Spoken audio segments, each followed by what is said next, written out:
I'd like to invite Nick Sturge, MBE, to officially open the inaugural Anthropology and Technology Conference. Nick is the director of the Engine Shed here in Bristol, which is an exciting collaboration between Bristol City Council, Bristol University, and the West of England Local Enterprise Partnership.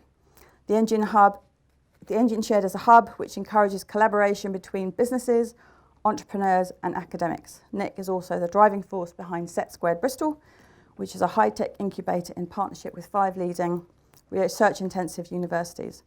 Nick's work has contributed immeasurably to Bristol's standing as one of the leading cities in Europe in which to grow and build technology-based businesses.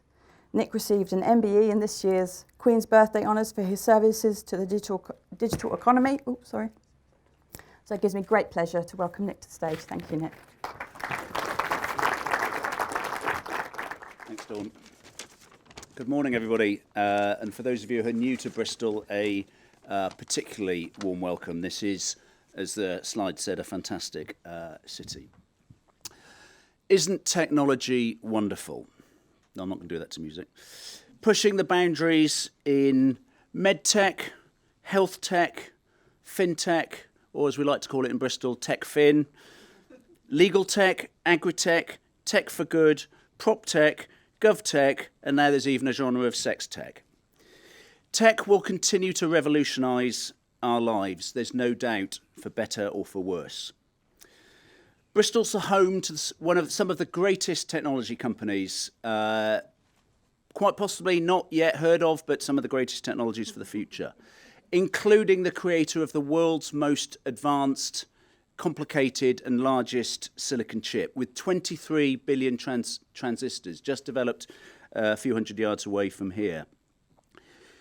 And that chip's dedicated to AI, harnessing significant processing power to try and replicate the power of the human brain. Can it really do that?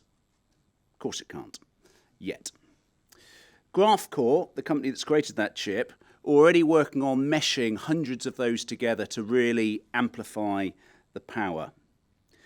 But even that isn't going to manage the complexities of the relationships in my extended family.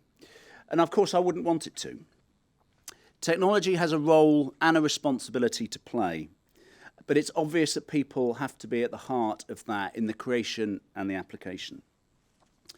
We've been through a torrid time recently, we're still going through it, of domestic and geopolitics dictating our lives, but driven by the availability of data and its potential to be manipulated and to damage trust. And of course, what could be more important in our society than trust? You could argue that tech at the moment is as powerful as it's ever been and pervasive, but perhaps at the trough of trust across multiple aspects of society. Whatever the specific political decisions, whether they're right or not, there's been a shift in the relationship between human instinct and trust, and how information dictates behaviour and judgment. The point is that we're not in control of what's going on around us, at least as much as we were. And the society and human race needs to adapt to take back control of that balance, I think. I've been supporting technology entrepreneurs around here for the last 15 years or so, and I've always encouraged entrepreneurs to create good quality, sustainable and ethical businesses. And I've been aware that technology for technology's sake is not really, shouldn't be the driver. Perhaps I'm a Luddite at heart. Creating some tech that sounds like it's doing a good thing, like saving lives, like predicting where you put police officers to predict, where there might be crime, is all very good. But does the process itself of automating and trying to predict behaviour mitigate our collective human intellect and emotional intelligence? It's all about the people. The technology, entrepreneurship, society, it's all about the people, rightly. When Dawn came to speak to me about this conference, about bringing technology and anthropology conversation together, I thought it's just so obvious. I was surprised it wasn't already a regular feature of the Bristol calendar. There's a lot of research going on now, especially at my current employer, the University of Bristol and the Digital Futures Group, but this conversation has to happen in industry as well as in academia. So bringing different disciplines together, social science, technology, and so on, is critical to that conversation. This conference is critical to that. I tried to persuade Dawn to run this conference a month later, so it would be in the middle of Bristol Technology Week, bristoltechfest.org for you if you want to come along. But rightly, she'd already well ahead of the game and got the venue booked, so she couldn't change it. But Bristol is really an amazing tech hub for the diversity of its sectors, of its disciplines, of the people in the city. But it's also got, and Dawn touched on this, I think it's got a really strong ethic and a conscience, probably for various historical reasons.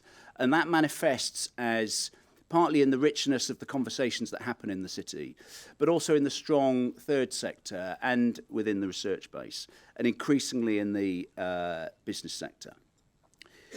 The cluster is growing rapidly, but that brings with it a responsibility, I think, not only to be inclusive as a technology cluster, but to be a thought leader, and I hope this conference contributes to that.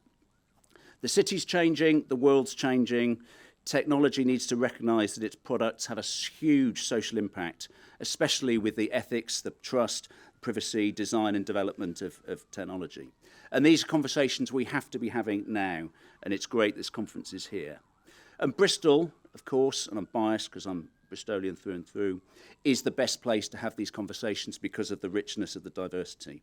And I'm delighted to open the conference and hope the future, our future, is better as a result.